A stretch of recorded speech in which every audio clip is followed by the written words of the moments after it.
Welcome back to Financial Therapy. It's not just about the money. I'm personal financial planner, columnist, and financial therapist Rick Kahler. Research tells us that 90% of all financial decisions are made emotionally, not logically. For nearly 4 decades, I've been helping people make better money decisions. So what makes my financial worldview different from most financial experts? I blend the nuts and bolts of financial advice with the emotions that drive making them. Good money decisions are not just about the money. So let's get started with today's episode. Thanks for joining me for another episode of It's Not About the Money. For many Americans, one painful lesson of 2020 has been a first-hand demonstration of the importance of having an emergency fund. Yep, we hear about this over and over from people like me, don't we? And still knowing that is no guarantee that anybody's going to do anything about it. It's kind of like thinking that what we really need to do as a nation where 2/3 of us are overweight and a good percentage of those are obese, that what we really need is more information on how fat grams work and calories. And yet, I would say that 9 out of 10 people who are overweight understand how fat grams and calories work. They don't need any more information. And so I really don't think Americans need more information that an emergency fund is really important. Still, according to Bankrate, 72% of Americans don't have an emergency fund. And most emergency funds, we recommend that you should have 6 to 12 months of living expenses. And that 72% doesn't even have 6 months of funds. What I find interesting is that most people think they understand what an emergency fund is. And most don't really understand the use and the purpose of an emergency fund. There's actually 2 types of emergency funds that a person should have. One is what I'll call the big expenses fund, and this is for expenses too large to cover out of pocket from your monthly cash flow. Now, these are expenses that we actually know are going to happen. They're not emergencies in that sense of the word. We know they're going to happen. We just don't know when. Now, this would be costs like annual health insurance deductibles. We know that we are responsible for the deductible in the policy that we have. I think it's about $6,500 per person with a cap of, say, $13,000. So when something happens and it's a given that we're going to need medical assistance, it's not a surprise when we break a leg or get sick or something like that happens. We don't count on it, but it's still stuff that happens to the human body. So from that standpoint, we can plan on it. We can plan on that deductible being spent. We just don't know when it's going to be spent or what year it's going to be that it will happen in.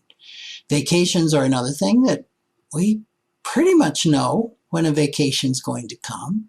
Or gifts, Christmas gifts, birthday gifts, home maintenance. We don't know the timing of home maintenance, but we know our roofs are going to wear out. And we know that water heaters are going to break down. And mechanical systems within our homes. We know that things will break down with our vehicles. Again, we just don't know the timing. So that's the big expenses fund. The second savings is the emergency fund. And this is for unforeseen, unpredictable emergencies. And there's basically two categories. One is a job loss, and the other are large medical costs beyond insurance deductibles that are not covered by insurance. Only about 1 in 4 or 5 Americans were able to rely on an emergency reserve to help get them through this pandemic. And I suspect that many of those without a fund would agree that they should have one. Now, why doesn't that knowledge translate into action? Some workers barely managing to cover essential expenses, likely they just don't see any way to create an emergency fund. They are so close with their living expenses. For those with higher incomes, they also can live very close. We tend to expand our spending to the income coming in. But I suspect that the more money that we make and don't have an emergency fund, the more complicated the reasons are. And I'm going to suggest that the problem is not in the amount of money we're making, but in the word should.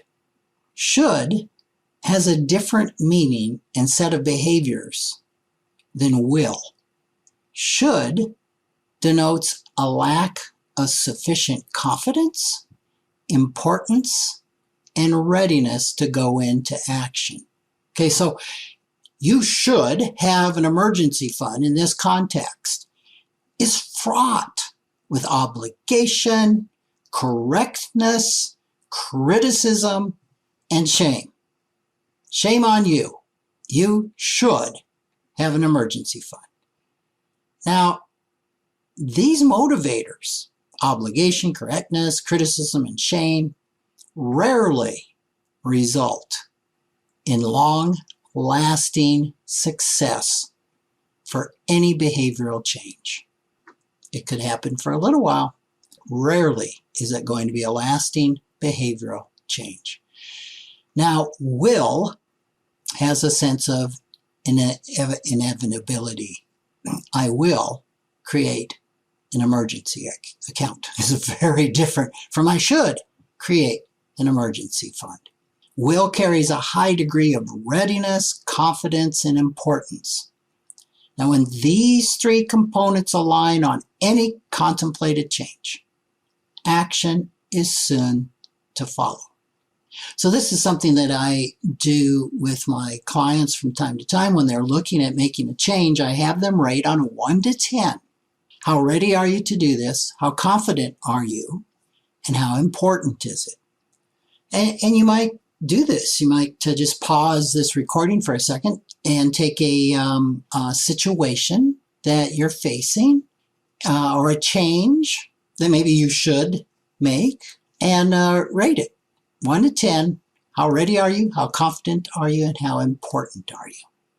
Now, if you've done that, take a look at your numbers.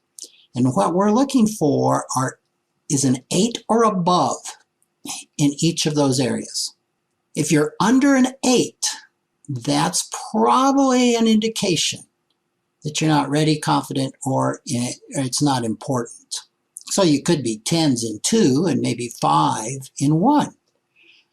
So it's the one where you're less than an 8 that a person needs to get curious about. And one easy way is to ask yourself, what would it take to be a 10? So if should is the word you associate with creating an emergency fund, it's time to do something maybe a little bit different, a different plan of attack than in the past. So one thing you can do is to do what I just went through. How ready, confident, and important is it for you to create an emergency fund?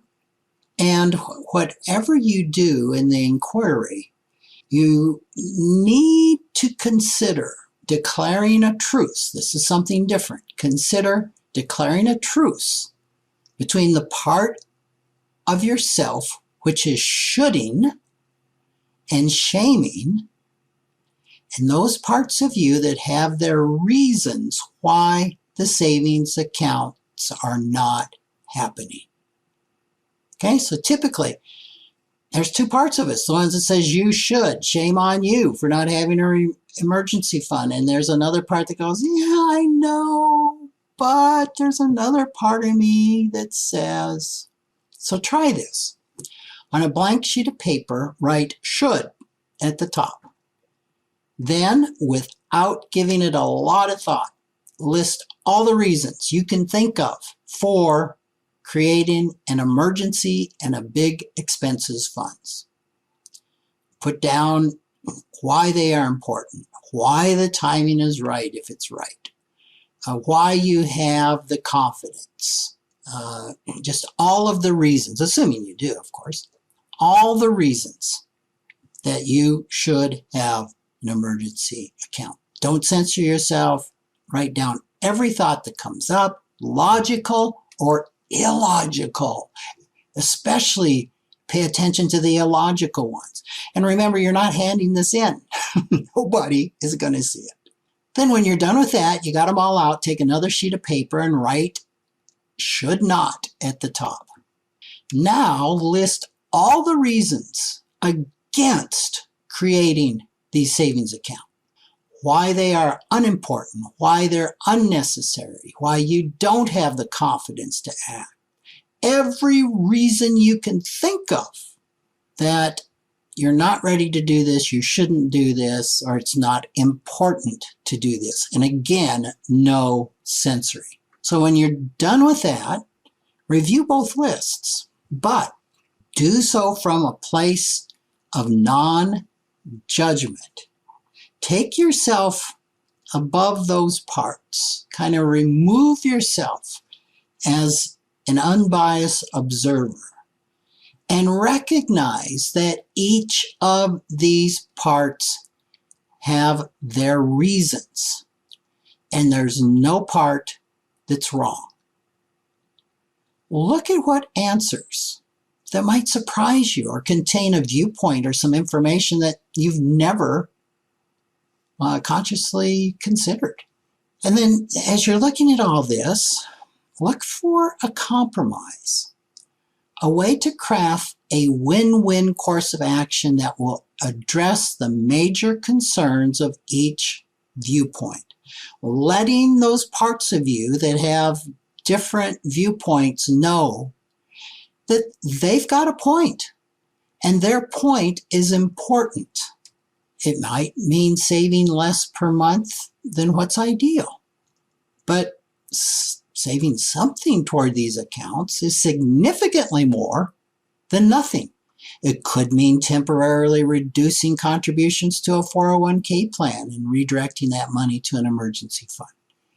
It could mean securing today a line of credit on your home that could be accessed immediately in the case of an emergency, or potentially an unlimited number of creative actions that could be taken to solve the concerns of both sides of this argument. Whatever you do, though, no matter how small it is, any step you take towards starting to provide for yourself and your family is a big one. So, I hope this is helpful, and thanks for joining me, and I look forward to being with you in another session. Thanks for joining me, Rick Kahler, for another episode of Financial Therapy. It's not just about the money. This is where I combine the nuts and bolts of financial advice with the emotions that drive making them. Remember, every financial behavior, whether it appears illogical to you or others, makes perfect sense when we understand the underlying beliefs, feelings, and thoughts. Sign up for my weekly blog at financialawakenings.com. I hope you'll join me again for our next episode.